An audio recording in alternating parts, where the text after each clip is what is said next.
दुष्ट किसानों का दृष्टांत। एक और दृष्टांत सुनो। एक गृह स्वामी था जिसने दाख की बारी लगाई, उसके चारों ओर बाड़ा बांधा और उसमें रस का कुंड खोदा और गुम्मट बनाया और किसानों को उसका ठेका देकर परदेश चला गया। जब फल का समय निकट आया तो उसने अपने दासों को उसका फल लेने के लिए किसानों के पास भेजा, पर किसानों ने उसके दासों को पकड़ के किसी को पीटा और किसी को मार डाला और किसी पर पथराव किया।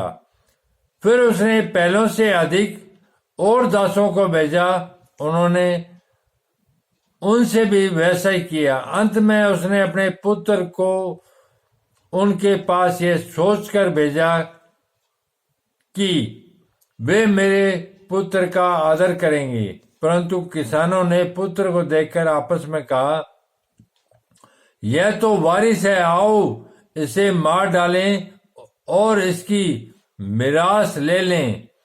अतः उन्होंने उसे पकड़ा और दाख की बारी से बाहर निकालकर मार डाला।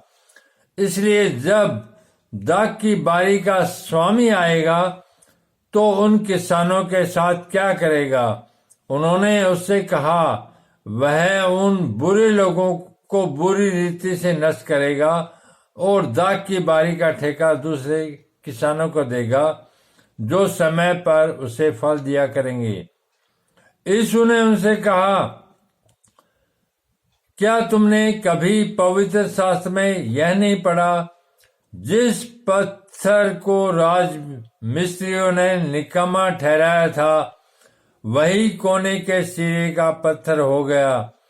यह प्रभु की ओर से हुआ और हमारी दृष्टि में अद्भुत है। इसलिए मैं तुमसे कहता हूं कि परमेश्वर का राज्य तुमसे ले लिया जाएगा और ऐसी जाति को जो उसका फल लाए दिया जाएगा। जो इस पत्थर पर गिरेगा वह चकनाचूर हो जाएगा और जिस पर वह गिरेगा उसको पीस डालेगा।